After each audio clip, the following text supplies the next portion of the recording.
Off in the salty ocean, off where the waves roll free. The sparkling water rises, then crashes to the sea. Out amongst the breakers, you'll have no need to fear. It's true, it's the blue frontier. Welcome to another episode of Rising Tide, the Ocean Podcast. This is David Helvarg, and my co-host this week is Natasha Benjamin. Natasha started a film festival tour with our kelp documentary, Sequoias of the Sea. So how's that going, Natasha? Hey, David. Great to be here. We're going to have a very busy fall. We've got 13 screenings up and down the California coast and to Oregon and also to the University of Kiel in Germany. So very excited to get this important kelp story out there. Great. Sequoias of the Sea. See it when you can. There's a new report in Science magazine that was picked up by the New York Times and other media, warning that the world's marine ecosystems could be permanently altered by mid-century if present trends with greenhouse gas emissions, overfishing, and coastal development continue unabated, which they seem to be doing. The lead author of this important report, Dr. Ben Halpern, is an old friend of Blue Frontiers and winner of our 2017 Peter Benchley Ocean Award for Excellence in Science. Ben's director of the National Center for Ecological Analysis and Synthesis, whose acronym I won't even try to pronounce, and also professor at the Bren School of Environmental Science at UC Santa Barbara.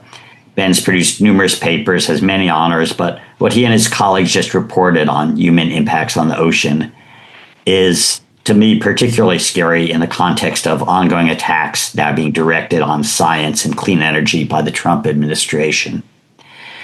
So before we get into all that, Ben, given that we like to balance the wonder with the warning, let me ask you how you first connected with the ocean. Thanks so much for having me on. It's great to be here, and it's always fun to talk about the origins of my interest in the ocean because it's so much a part of who I am now, but thinking back to where it all started is a bit of a fun journey down memory lane. So I actually grew up in Oregon, in Eugene, Oregon. My mom was a high school biology teacher and loved to take my family out into nature and kind of just explore what we were seeing and talk about how all the different parts of nature connect. And we would, of course, go to the Oregon coast all the time because it's beautiful and not so far from Eugene. And we'd spend so much time in the intertidal zone, like digging around in the tide pools and checking out the sea stars and the urchins and the little fish that would be in there. And through kind of that exposure and the wonder that was transmitted from my mom into me and my family, just kind of got hooked on the ocean. It's just such a marvelous place.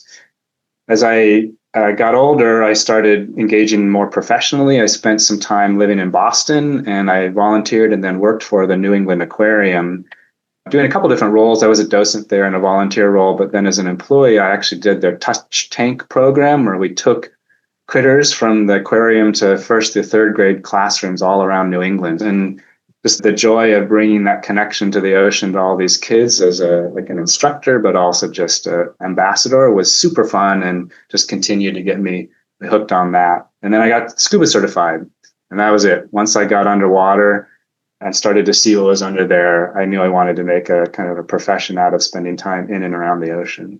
What I really wanted to do initially was focus on conservation activities through, an NGO, a nonprofit organization, a conservation organization that was really focused on managing and protecting the ocean. And so in my young age, I was like, well, how do I get a job like that? And I started emailing and calling folks who had cool looking jobs around the country saying, hey, what does it take to get a job like yours? And they're like, well, you need to go to graduate school. You need to have a degree under your belt because that's how you learn the skills you need and kind of prove your mettle if you're going to get into this profession. So I applied to graduate schools and I got into a couple of them, including UC Santa Barbara, where I ended up going for my PhD.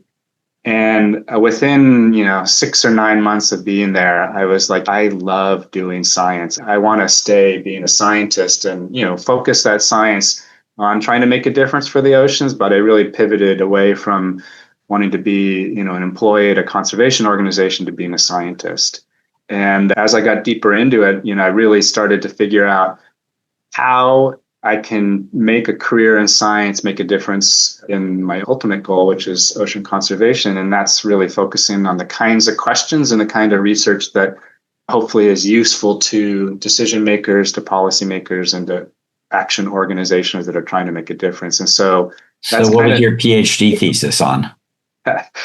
It was academic for sure, but had a hint of other stuff in it. So I actually spent time in the Virgin Islands, the U.S. Virgin Islands, at a field station there, doing work on coral reef fish that use mangroves as juvenile habitat. And I was really interested in where the bottleneck was. Like, if you've got species that are spending part of their time in one habitat and the rest of their time in another habitat, is it more important to manage and protect the juvenile habitat, the adult habitat, or both if you want to keep the populations as healthy as possible? So I was doing lots of surveys across all of the Virgin Islands to figure out where that bottleneck was.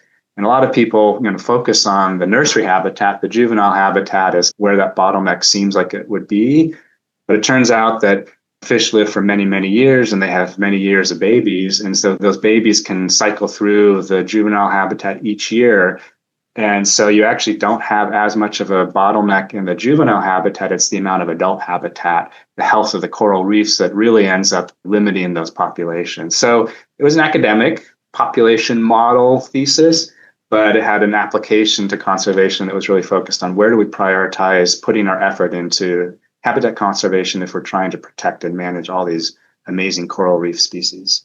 And that's what you've spent most of your career doing, is looking at these habitats and how we can protect them, whether it's MPAs, fisheries management.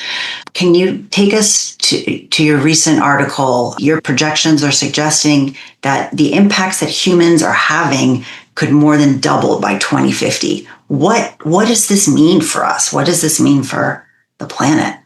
Yeah, it was definitely a sobering result to see when we first did these calculations, because the work we had done prior to this, kind of the foundation of the methods and how we would approach understanding how climate change and fishing and land-based pollution and commercial shipping and oil and gas development, how all these uses of the ocean cumulatively affect things. We'd done work getting the current snapshot, and that was already a little bit or a lot worrisome. We were showing huge amounts of the ocean were already heavily degraded by all these current cumulative human impacts. So that was the foundation. And then we wanted to know, what does the future look like? Of course, if you can anticipate or predict the future, it allows you to think more strategically about what to do to maybe avoid the worst outcomes of the future. So it was really something we'd been thinking a lot about. How do we do this? And of course, what will those results look like? One of the big insights and approaches that this work focuses on is thinking about things together. If you look at just fishing or just climate change or just land-based pollution, those are bad in their own right, and we can see the impact they're having. But it's the cumulative effect. Combine all of these things together where you see these really worrisome trends happening.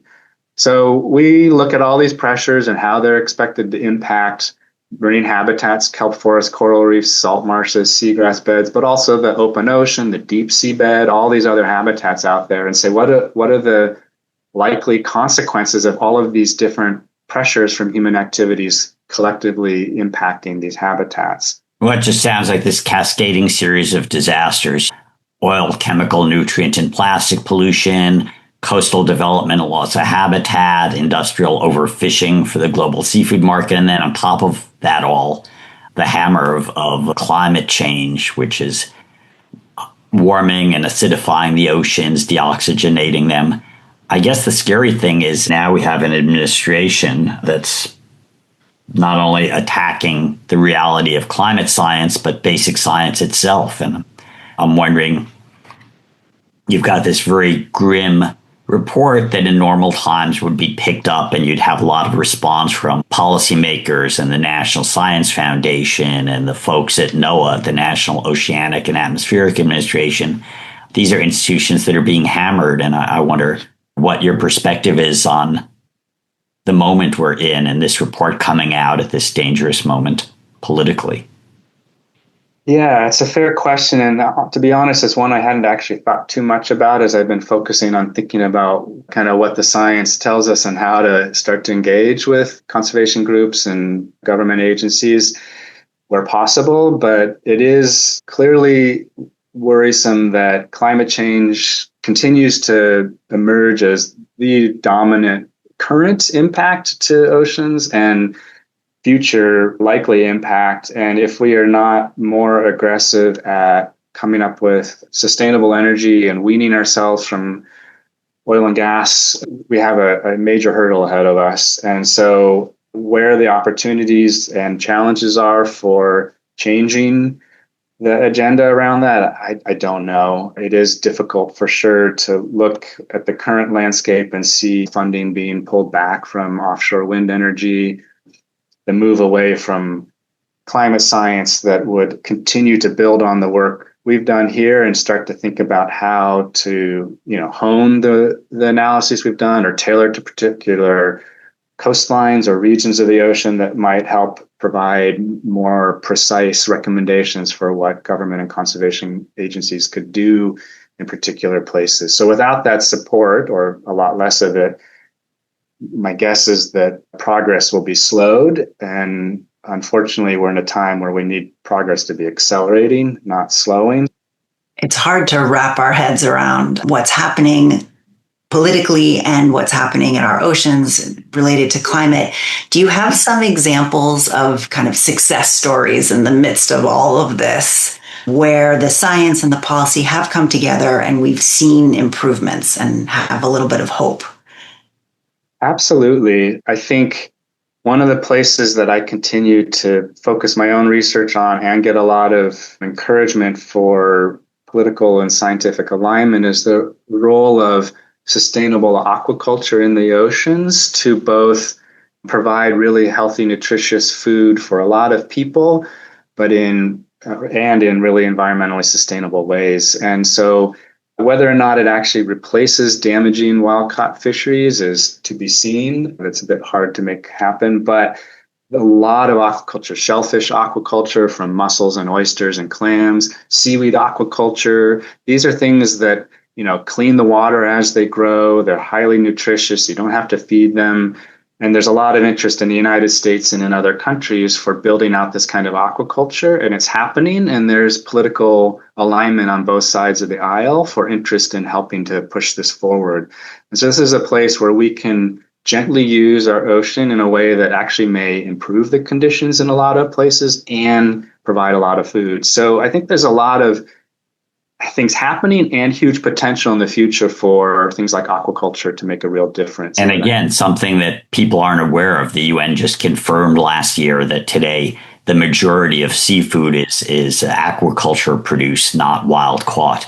And this is, one of those moments people miss in human history, like the agricultural revolution of 10,000 years ago. This could be the agricultural revolution that actually has good endpoints. And so you have this new potential. I mean, every new industry starts off dirty. So aquaculture started with a lot of salmon and shrimp. But as you say, there's huge potential there. Where else do you see potential in terms of how we relate to the ocean? Well, I think there's a lot of, we included this in our study as well, a lot of countries where there's enough wealth to support effective governance and a strong governance structure. So a lot of Europe, North America, Australia, New Zealand, other countries where fisheries management has actually been quite effective. So if you look back in the 60s and 70s, huge portions of wild-caught fish were overfished and stocks were collapsing all over the place. It led to major reforms in the United States. The Magnuson-Stevens Act in the 1970s really transformed the way that we think about fisheries management. And it took few decades, but a lot of those fisheries are now really well managed and continue to be done so. And I think we're seeing that in other countries as well. So there's still a lot of places where wild-caught fisheries are not being managed well, a lot of places, but there are a whole bunch of countries where they are being managed well. And there seems to be continued science and policy aligning towards maintaining that kind of sustainable management of these fisheries. And so I think there's a lot of positive stories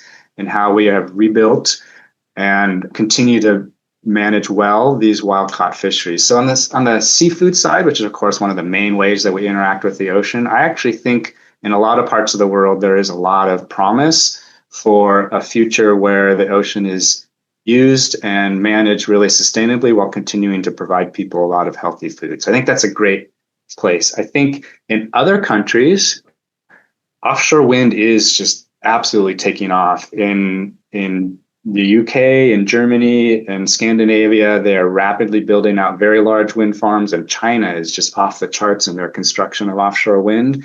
And so the energy production from these renewable resources that are happening in the ocean are really accelerating in lots of parts of the world. And that is driving down the cost of building them and the cost of that energy. And so I think we're getting, or maybe already there, at a tipping point where that energy is going to be cheaper than fossil fuel energy.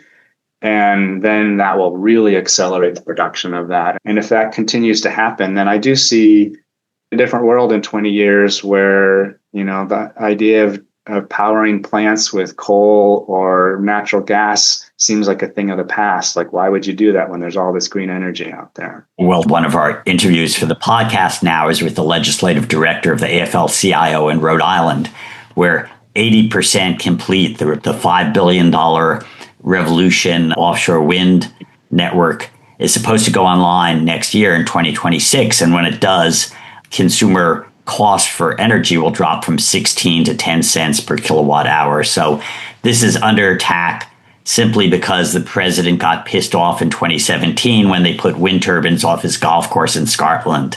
I mean, this defines authoritarianism when the personal peak of the leader undermines the whole transition in the energy sector and throws the free market off balance.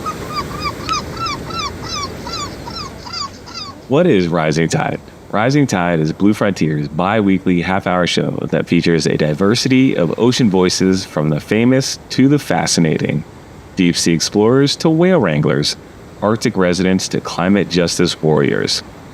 With public broadcasting under attack, Blue Frontier offers Rising Tide and all associated content for free to community and public radio stations across the nation. We need your support to keep producing our salty, in-depth conversations. A tax-deductible donation at bluefront.org will help us keep getting the word out about our awesome blue planet. And now, back to the show. Offshore wind, aquaculture. Maybe you could talk about, we've talked before about marine protected areas, kind of biological reserves for the ocean. Yeah, actually, so I started this work back in my PhD days. I did a lot of work in understanding how the different protected areas from around the world have performed. I did a huge synthesis of all the data from all the MPAs from every country for which we had scientific reporting on, and saw these really strong, powerful responses of improvement of the abundance and biodiversity and richness of the species within these protected areas. And that really got me hooked on that as a key tool for our strategies for managing and protecting the oceans. It's not the only tool in the toolbox we need, but it's a really effective one.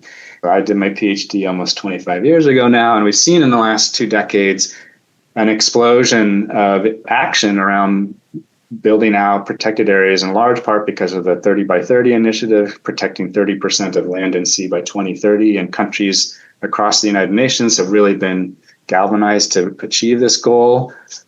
It's being implemented in various ways in different countries, but it really has galvanized the continued growth in protected areas. And in the last 20 years, we've seen basically the creation of a whole new category of protected areas, these very large protected areas that are like 100,000 kilometers square or larger, that are kind of getting countries to compete to see who can have the biggest one in the world. And this is the best kind of competition you can imagine.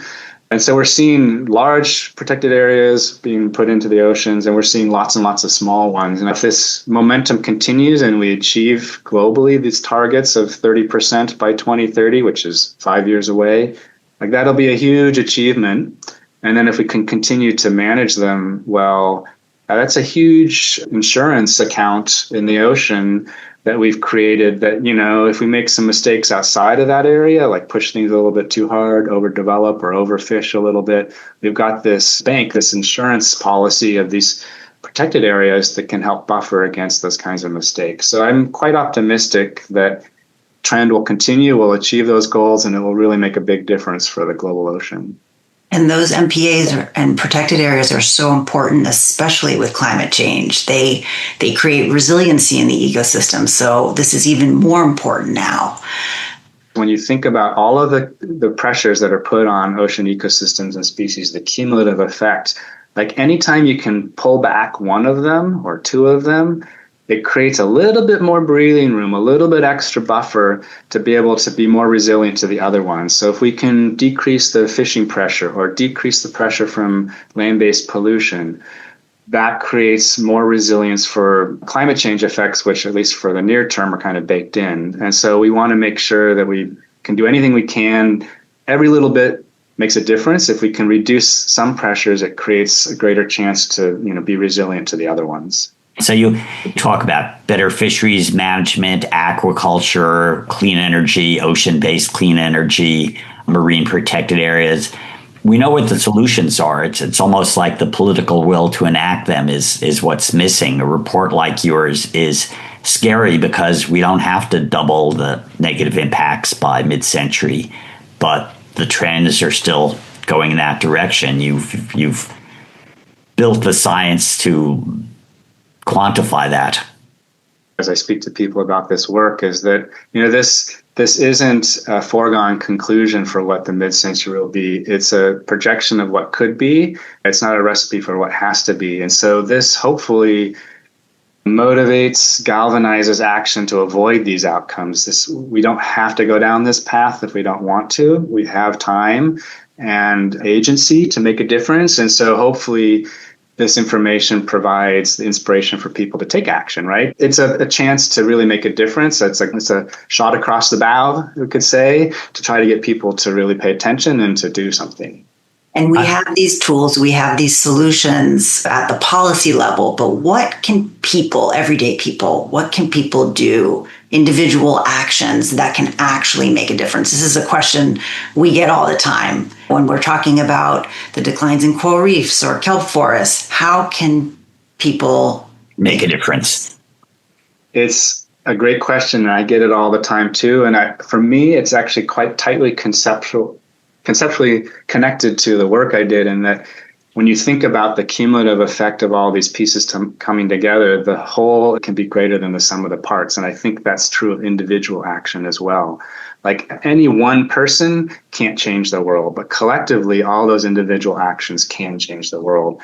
And so both through inspiring others through our own actions, but also just making the commitment individually to do differently, that can add up to really make a difference. So what does that look like? It's food choices, thinking carefully about what you eat. There are sustainable versions of fish, wild caught and farmed, and unsustainable ones. Put a little effort into educating yourself to focus on the ones that are done sustainably. And fish is far more sustainable than beef or pig. So if you're thinking about your diet, like maybe reduce the amount of livestock that you eat, meat that you eat in your diet. You don't have to cut it out completely, but if you reduce that and maybe replace it with seafood, that's going to help climate change. You're going to reduce your climate emissions. So you get a double benefit of great seafood and lower climate emissions. These are the daily acts that you can take to help make a difference for the ocean and for our climate. There are other things that people talk about for climate change mitigation. If you have the resources to, get an electric car or to swap out your gas-fired appliances with electric ones, these are things that you need to have money to be able to do, but there are subsidies or strategies for doing it cost effectively. Every one of these actions, makes a difference. Your new report sort of reminds me of like Paul Revere riding through the night shouting the British are coming. But at that time, nobody was saying, oh, the British don't exist. It's a Chinese hoax. Yeah. And now we have an administration that's denying climate change, looking at the ocean as just a gas station and a garbage dump. And so one of the choices we can make is to vote for those who support the coasts and oceans. Yeah, it's absolutely a great point. Yeah, that's how in your own town, your own county, your own state, your own country, who you vote for, and then stay in communication with them. You can't just vote and then step away. They respond to constituents reaching out to them. It can be a handwritten letter or an email or a phone call. All of those things, they listen, and that makes a difference. So even if you haven't voted or you voted for the wrong person, you can jump in now and let your voice be heard, and it will make a difference. So yeah, I totally agree with that. I also think, continuing to help people connect to the ocean. So whether this study does that or not, we'll see. But hopefully it's like a wake-up call, like, wait, what's going on in the ocean, or what could be happening in the ocean? And that helps. And, David, your work does this a lot too. Like if you can help tell stories and help people connect to the ocean, even if they don't live next to it, that connection builds like a sense of responsibility, or you could even say ownership, but this is part of who I am, who my culture is, who my heritage is. And if you care about it, then you'll be motivated to help keep it for the next generation and take better care of it. And that connection then can be communicated to politicians to help hopefully make them care more about it. Yep. We protect what we love. And in order to love that ocean, we need to get people informed and in the ocean, around the ocean. And some people, don't have the opportunity to be in the ocean. And that's why we make films and do podcasts and tell stories. Exactly. Yeah. Well, you think about it, most people know about whales and polar bears, even if they've never seen one. And that's kind of what we need to be doing with our storytelling around the ocean. Share the beauty, the wonder, and the opportunity around what the ocean is, not just as a place to lock up that we never get to see, but a place that we can enjoy and benefit from sustainably. And that will make a real difference for us going forward. So I know you've just put out this global report, and that's very engaging. So I almost hate to ask, but what's your next project, next steps? Yeah, well, I don't know for sure on the next steps for this kind of future of global climate or global cumulative impacts, but I've put a lot of work and I'm looking forward, thinking a lot more about how to design and understand systems where aquaculture and fisheries can coexist really well. So they're often pitted against each other, one is replacing the other or competing for resources. But I think there's a lot of space for synergy and opportunity. The other part, which is less about my research, but more in line with what you do, David, is I actually have a book I'm working on that'll come out in the next year or so about the oceans and about the way that we can more sustainably use the ocean and potentially make a real difference in these big planetary challenges we face. Very exciting. We will be looking out for it. We would like to thank you, Ben, for being on the Rising Tide Ocean podcast. It was a pleasure having Ben Halpern join us today to talk about all things ocean. Very excited to see where your work goes. And thanks for coming on today. Thanks so much for having me. Always fun to chat and great to see you both. Thank you for joining us on the Rising Tide Ocean podcast. If you enjoyed this episode, don't forget to subscribe on Apple, Spotify, or wherever you listen, and leave us a review or share it with your friends and other ocean lovers. Follow us on Instagram and visit bluefront.org for more updates and additional resources.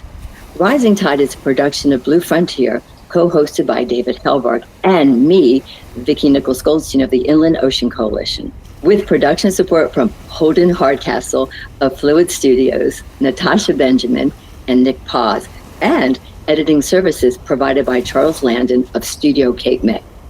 Thanks for listening, and until next time, stay hopeful and stay salty. Off in the salty ocean, off where the waves roll free. The sparkling water rises, then crashes to the sea. Out amongst the breakers, you'll have no need to fear. It's true, it's the blue frontier.